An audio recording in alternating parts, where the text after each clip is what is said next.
નમસ્કાર વિદ્યાર્થી મિત્રો, ધુરંધર સિરીઝમાં હું સાગર સર આપનું હાર્દિક સ્વાગત કરું છું. અને એસએસ ચેપ્ટર 2 આપણે જે જોવાના છીએ જેનું નામ છે ભારતનો સાંસ્કૃતિક વારસો, પરંપરાઓ અને હસ્તકલાઓ. એના વિશે આપણે હસ્ત અને લલિત કલા વિશે માહિતી મેળવશું. તો જલ્દીથી શોર્ટ રિવિઝન કરી લઈએ અને પૂરેપૂરા માર્ક લઈ લઈએ. તો ચાલો. જૈવિક વારસો એટલે શું કે આપણે પૂર્વજો તરફથી જે મળેલી ભેટ છે એને આપણે વારસો કીધો હતો. પણ એની અંદર જૈવિક વારસો એટલે શું? જૈવિક વારસો એટલે આપણા માતા પિતા તરફથી શારીરિક અને માનસિક લક્ષણોવાળો વારસો જે મળેલો છે એને આપણે કહેશું જૈવિક વારસો, જે આપણને આપણા માતા પિતા તરફથી મળેલો છે. આપણા માતા પિતા જે બી કામ કરતા હોય, કોઈ સુથાર હોય, કોઈ લુહાર હોય, કોઈ XYZ ઘણું બધું કામ કરતા હોય, તો એના તરફથી કામ માટે આપણે ઘણી બધી વાતો આપણે શીખા હોય. અધરવાઇઝ બીજી ઘણી બધી બાબતો, આપણે લક્ષણો પ્લસ આપણે સંસ્કારો, એ બધા આપણા જૈવિક વારસામાં આવે છે. જે કુંભાર હોય એના ઘરે માટીકામ થતું હોય તો એના છોકરાઓ માટીકામ શીખે તો અને આગળ વધે તો એના પિતા તરફથી વારસામાં એને આ કલા મળી છે. તો આવી બધી કલાઓ વિશે આપણે આજે માહિતી મેળવવાના છીએ. તો ચાલો જોઈએ માટીકલા. તો માટીકલા વિશે છે ને ઘણા બધા વિદ્યાર્થીઓ એમ કે સર આટલું કેમ લખાતું નથી, યાદ નથી રહેતું. પણ એક વખત તો યાદ રાખો કે તમે છે ને જાજુ બધું યાદ ન રાખો. જે શબ્દ યાદ રાખવાના છે એ જ યાદ રાખો, અને એના ઉપરથી મરી મસાલા નાખીને વાક્ય સરસ મજાનું બનાવી લ્યો. તમને વાક્ય બનાવવા તો તમે માહિર છો. ઓકે, તો માટીકલા એટલે શું અને માટીકલા વિશે નોંધ લખવાનું કહીએ તો આપણે ખબર જ છે કે માટી છે એ પ્રાચીન યુગથી ધાતુની શોધ થઈ હતી પહેલાં માટીકલા ઉપર માટીઓ લોકો છે એના ઉપર કામ કરતા હતા. માટીના રમકડા બનાવતા હતા. ઘડો, કોળિયું, માટલી, ચૂલો, ઈંટ બધું માટીનું બનતું હતું. અને સૌપ્રથમ વધારે માટીનો ઉપયોગ કરતા હતા. પછી બીજું માટીનું શું બનતું તો તે સમયમાં અનાજ સંગ્રહ કરવા માટે અટાણે લોખંડની કોઠીને જોઈએ ને ત્યારે માટીની નાની મોટી કોઠીઓ બનાવતા હતા. પછી ઘી, તેલ જેવા પ્રવાહી ભરવા માટે પણ માટીના વાસણોનો ઉપયોગ થતો હતો. આપણે જે અટાણે સિમેન્ટની દિવાલો છે એની જગ્યાએ દિવાલો કેની હતી? માટી અને છાણથી લીપવામાં આવતી હતી. અને પકવેલી માટી, આ તમને પૂછાય તો યાદ રાખજો, ટેરાકોટા એ પકવેલી માટી છે. અને એના અવશેષો આપણને ક્યાંથી મળી આવ્યા છે તો કે તેલંગાણાના નાગાર્જુન કોંડામાંથી, ગુજરાતના મહેસાણાના લાંધણજ તાલુકામાંથી આપણને શું મળી આવ્યું છે? પકવેલી માટી, ટેરાકોટાના અવશેષો મળી આવેલા છે. ઓકે, પછી લોથલ, મોહેન્જોદડો અને હડપ્પાની સંસ્કૃતિમાં માટીના અવશેષો મળી આવ્યા છે. શું મળી આવ્યું છે તો કે લાલ રંગના પવાલા, બરણી, રકાબી વગેરે મળી આવ્યું છે. પછી કુંભારનો ચાકડો એ માટીકામ માટેનું પ્રાચીન ભારતનું પ્રથમ યંત્ર છે. તો યાદ રાખો, પ્રાચીન ભારતનું પ્રથમ યંત્ર એટલે શું તો કે કુંભારનો ચાકડો. આ એક માર્કમાં પૂછાઈ જાય તો યાદ રાખી લેવાનું. અને ગુજરાતની અંદર નવરાત્રિમાં પણ માટીમાંથી બનાવેલો ગરબો આપણે ઉપયોગમાં લઈએ છીએ. એટલે માટીની જે વસ્તુ હોય એ તમારે યાદ રાખી લેવાની છે. એના પછી સરસ છે મોતીકામ અને મીનાકારી. એટલે આપણી પાસે 7,517 કિલોમીટરનો મોટો એવો દરિયા કિનારો ભારત પાસે છે. અને આ દરિયામાંથી હીરા મોતી અસંખ્ય પ્રમાણમાં મળી આવે છે. અને એ હીરા મોતી વિદેશમાં બહોળો વેપાર કરવામાં આવે છે, ખૂબ વેપાર કરવામાં આવે છે. આ એક સરસ મજાનો પોઈન્ટ છે. કેના વિશે? મોતીકામ વિશે, હીરા. પછી હીરો આપણે જોઈએ તો કોહિનૂર અને ગ્રેટ મુઘલ જેવા વિશ્વવિખ્યાત હીરા છે એ ભારતમાંથી જ મળી આવેલા છે. અને ભારતના લોકો હીરાજડિત અલંકારો પહેરવાના ખૂબ જ શોખીન છે. કોણ કોણ શોખીન છે તો કે રાજા, મહારાજા, અમીર ઉમરા, શ્રીમંતો, શ્રેષ્ઠીઓ વૈવિધ્યસભર હીરાજડિત આભૂષણો પહેરવા માટે ખૂબ ગમે છે એને. અને આભૂષણોની જો શોભા વધારવી હોય, સોનાના છે, ચાંદીના, તો એની અંદર હીરા, માણેક, મોતી, પન્ના, પોખરાજ, નીલમ જેવા કિંમતી રત્નોનો ઉપયોગ કરીએ, એને જડીએ તો એની શોભા વધે છે. તો આભૂષણોની શોભા વધવા માટે આપણે કયા રત્નો એમાં જડીએ છીએ? હીરા, માણેક, મોતી અને પન્ના. પછી આપણે આ બધા રત્નો છે એ રાજા મહારાજાઓ પહેલાંના સમયમાં એને સિંહાસનો, મુંગટ, માળાઓ, બાજુબંધ બધી જગ્યાએ એ રત્નનો ઉપયોગ કરતા હતા. પછી આપણે જોઈ તો કે મીનાકાર આપણે જોઈને તો ભરત મોતીકામ. તો મોતીકામ વિશે માહિતી મેળવીએ તો મોતીકામ ક્યાં ઉપયોગમાં આવે છે? તો કલાત્મક તોરણો, સરસ મજાના આપણે મોતીના તોરણ જોઈને, પછી માળા, કળશ, ઘૂઘરા, લગ્ન સમયે આ બધી વસ્તુ જોતા હોય તો એ સરસ મજાના મોતીઓથી ડેકોરેટ કરેલી હોય છે. કલાત્મક તોરણો, માળા, કળશ, ઘૂઘરા, ચાકડા, લગ્નના નાળિયેર, ઈંઢોણી, બળદ માટેના મોઢિયા, શિંગડા, ઝૂલ વગેરે સુશોભિત સુંદર એવું બનાવવામાં આવતું અદ્ભુત મોતીકામ આપણે ભારતમાં અજોડ છે. આવું મોતીકામ બીજે ક્યાંય જોવા મળતું નથી. પછી આપણે જોઈએ તો કે વિશ્વના દેશોમાં માત્ર ભારત જ દેશ એવો છે કે જેમાં સોના ચાંદીમાં મીનાકારી કામ થાય છે. બીજે ક્યાંય મીણો ભરવામાં કોઈને આવડતું નથી. તો આવું મીનાકારી કામ કઈ જગ્યાએ કરવામાં આવે છે? પહેલાં આપણે પૂછવું પડે ને, મીનાકારી કામ ભારતમાં મોખરે છે. તો મીણો ક્યાં કરે? તો કે ભાઈ વીંટી, કંગન, એરિંગ, માળા, હાર, ચાવીનો ઝુમખો વગેરે સોના અને ચાંદીના અલંકારોમાં લાલ, પીળો અને વાદળી ચમકતા રંગો પૂરવામાં આવે છે, જેને મીનાકારી કામ કહે છે. હવે આ રંગ યાદ રાખી લેજો: લાલ, લીલો અને વાદળી. ઓકે, આ 3 રંગ યાદ રાખજો. મીણો કયા રંગનો પૂરવામાં આવે છે તો તમને યાદ હોવું જોઈએ: લાલ, લીલો અને વાદળી, બ્લુ એટલે વાદળી.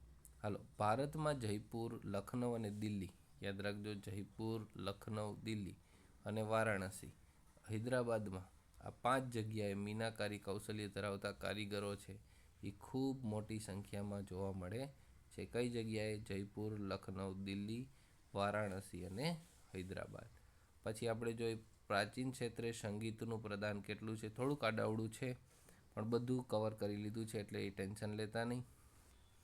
તો ભારતનું સંગીતની અંદર પ્રદાન શું છે? તો યાદ રાખો કે ભારતમાં સંગીત કોને કહેવાય? તો ભારતીય સંગીત છે ને એવું છે કે જેની અંદર સ્વર છે, તાલ છે અને લય છે. શું છે? સ્વર, તાલ અને લયથી બને છે ભારતીય સંગીત, જે બેજોડ છે. એવું બીજું ક્યાંય જોવા મળતું નથી. અને આ સંગીતમાં 2 બાબતો આવે છે. ભારતીય સંગીતમાં કઈ 2 બાબતો આવે? એક તો ગાયન અને બીજું વાદન. ગાયન એટલે ગાવું અને વાદન એટલે વગાડવું. તો આપણે જોઈએ ગાવા માટે શેની જરૂર પડે? તો કે સ્વરની જરૂર પડે. શેની જરૂર પડે? ગાવા અને વગાડવા માટે સ્વરની જરૂર પડે. તો કયા સ્વર છે? આપણે ખબર છે, સા રે ગ મ પ ધ ની, સા રે ગ મ પ ધ ની. તો આ પ્રકારના સ્વરો, 7 સ્વરો આવેલા છે. અને ભારતીય સંગીતના 2 પ્રકાર છે. એક છે શાસ્ત્રીય સંગીત અને બીજું છે લોક સંગીત. ઓકે, તો આવા સરસ મજાના પોઈન્ટ યાદ રાખી લેજો કે સ્વર, તાલ, લયથી ભારતીય સંગીત છે એ બેજોડ છે. એમાં ભારતીય સંગીતમાં 2 બાબતો છે: સંગીતમાં ગાયન અને વાદન. 7 સ્વર છે. સારેગામાપધની.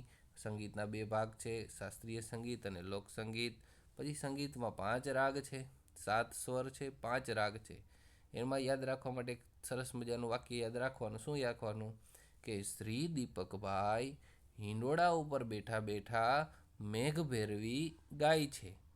શ્રી દીપકભાઈ હિંડોળા ઉપર બેઠા બેઠા મેઘ ભેરવી ગાય છે. યાદ રહી ગયું? શ્રી દીપકભાઈ હિંડોળા ઉપર બેઠા બેઠા મેઘ ભેરવી ગાય છે. એટલે યાદ રહી ગયું. શ્રી રાગ છે, દીપક રાગ, હિંડોળ રાગ, મેઘ રાગ ને ભેરવી રાગ. ઓકે, આગળ વધીએ. અને આ 5 રાગ છે એ કયા ભગવાનના મુખમાંથી ઉત્પન્ન થયેલા છે? તો કે ભગવાન શંકરના મુખમાંથી ઉત્પન્ન થયેલા છે. અને કયો વેદ સંગીતનો વેદ કહેવામાં આવે છે? તો કે સામવેદને સંગીતનો વેદ કહેવામાં આવે છે. અને ભારતના સંગીતના 3 મુખ્ય ગ્રંથો વિશે માહિતી આપો તો આપણે સંગીત મકરંદ, સંગીત રત્નાકર અને સંગીત પારિજાત, આ મુખ્ય 3 ગ્રંથો છે. હવે તમને યાદ કરાવું સંગીત મકરંદ વિશે. કેના વિશે? સંગીત મકરંદ વિશે. તો મકર એટલે એક મગર હતી. એ મગર છે ને એ નારદજીને પકડી લીધા. નાવા ગયા ને નદીમાં તો નારદજીને પકડી લીધા, પંડિત નારદને પકડી લીધા. તો પંડિત નારદ ક્યારે પકડ્યા હતા? તો કે 900ની સદીમાં. મકરંદ યાદ રાખજો. એટલે એના ઉપરથી યાદ રાખવાનું કે આ સંગીત મકરંદ ઉપરથી મગરે પંડિત નારદને પકડી લીધા. ઈસવીસન 900માં નદીમાં નાવા ગયા હતા ત્યારે. એટલે નારદે શું કર્યું? 19 પ્રકારની વીણા વગાડી અને 101 પ્રકારના તાલ સંભળાવ્યા. એટલે ઓલીએ છોડી દીધી. એટલે યાદ રાખવાનું સંગીત મકરંદ ગ્રંથ છે એ પંડિત નારદે લખેલો છે. ક્યારે લખેલો છે? તો ઈસવીસન 900માં લખેલો છે. અને એમાં 19 પ્રકારની વીણા અને 101 પ્રકારના તાલનું વર્ણન કરવામાં આવેલું છે. ઓકે, તો આગળ વધીએ. સારંગદેવ. તો આ પંડિત સારંગદેવ છે ને એ દરિયામાં ગયા. તો એને શું મળ્યું? તો કે રત્ન મળ્યું, સંગીત રત્ન. રત્ન ઉપરથી યાદ રાખવાનું સંગીત રત્નાકર. અને સંગીત રત્નાકર છે એ કોને લખ્યું? સારંગદેવે. કોને લખ્યું? સારંગદેવે. અને એ સંગીતના બધા અંગોને સંપૂર્ણપણે સમજાવતો એવો ગ્રંથ એને સરસ મજાનો લખ્યો છે, સંગીત રત્નાકર. એટલે જ એનું નામ આપ્યું, રત્ન સમાન છે. રત્ન કેટલું કિંમતી હોય એમ સંગીતના બધા જ અંગોને સંપૂર્ણપણે સમજાવતો એવો ગ્રંથ છે સંગીત રત્નાકર. પંડિત વિષ્ણુ ભાતખંડે એને સંગીતનો પ્રમાણભૂત ગ્રંથ ગણાવેલો છે. સંગીત રત્નાકરને પ્રમાણભૂત ગ્રંથ કોણે ગણાવ્યો હતો? સંગીતનો પ્રમાણભૂત ગ્રંથ કોને ગણાવ્યો હતો? એવું વ્યક્તિ છે પંડિત વિષ્ણુ નારાયણ ભાતખંડે. ઓકે. બલ્લે બલ્લે પરી પરી, બલ્લે બલ્લે પરી પરી. એટલે પંડિત અહોબલે પારિજાત નામનો ગ્રંથ લખ્યો છે. ક્યારે લખ્યો છે? તો 1965માં. અને એની અંદર શું છે? તો કે 29 પ્રકારના સ્વરો આવેલા છે અને વિવિધ એના રાગો છે. વિવિધ રાગો, આ શું લખ્યું છે? વિવિધ રાગો મહત્વનું લક્ષણ ધરાવે છે અને બધા રાગો પોતાનું સ્વતંત્ર અસ્તિત્વ ધરાવે છે એવું એમાં સરસ મજાનું લખેલું છે. પંડિત અહોબલે એ સંગીત પારિજાત 3 ગ્રંથ છે. સંગીત મકરંદ જે પંડિત નારદે લખ્યો હતો, સંગીત રત્નાકર એ સારંગદેવે, અને પંડિત સંગીત પારિજાત એ પંડિત બલ્લે બલ્લે નહીં પણ અહોબલે. ઓકે, તો હવે તમને એવું લખે કે અમીર ખુસરા વિશે ટૂંક નોંધ લખો. તો પેલું લાઈન લખવાની કે અલાઉદ્દીન ખિલજીના સમયમાં અમીર ખુસરા નામના વ્યક્તિ થઈ ગયા હતા અને એને સંગીતને શાયરી અભૂતપૂર્વ પ્રદાન એને આપેલું છે. કોણે? અમીર ખુસરાએ. આ 2 લાઈન યાદ રહી ગઈ. અમીર ખુસરા વિશે લખવાનું કીએ.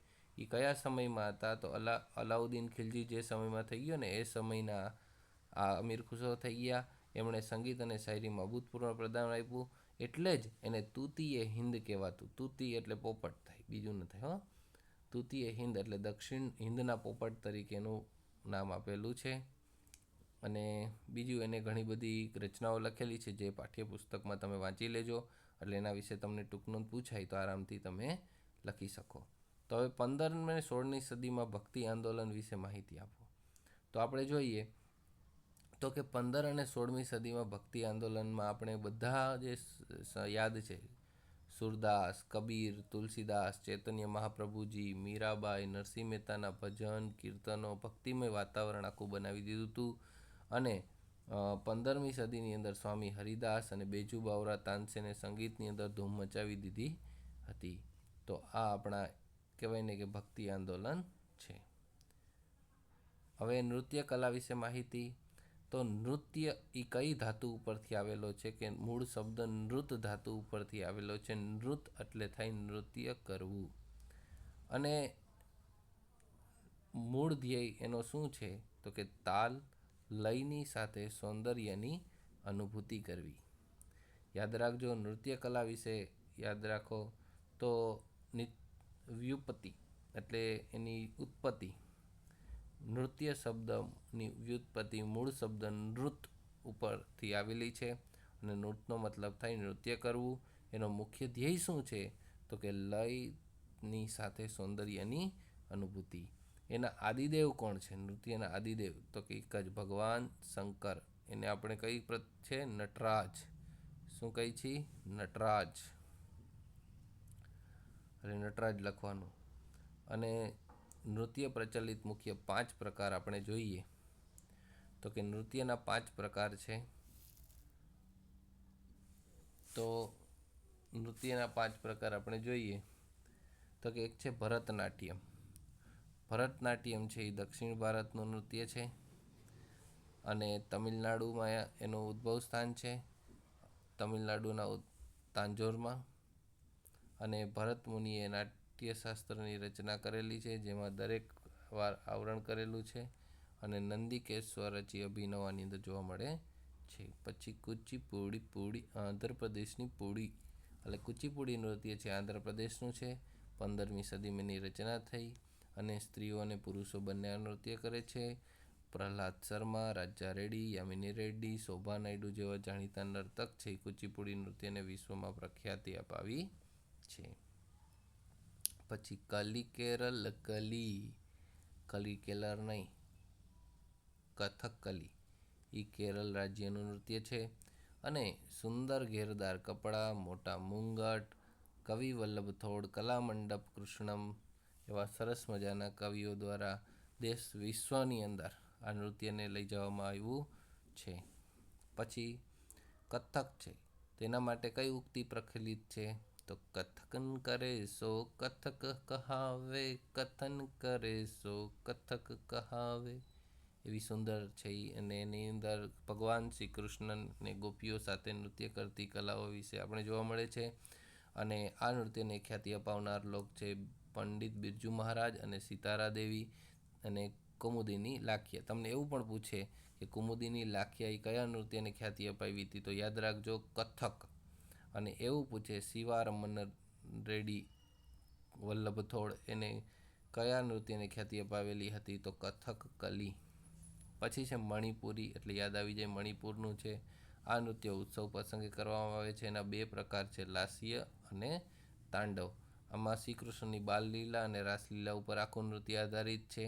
એમાં મણિપુરી નૃત્યની અંદર કુમિન કોને કહેવાય તો કે કુમિન એટલે ઘેરા લીલા રંગનો ચણિયો જે સ્ત્રીઓ પહેરે છે, ઘેરા લીલા રંગનો ચણિયો એને કહેવાય કુમિન.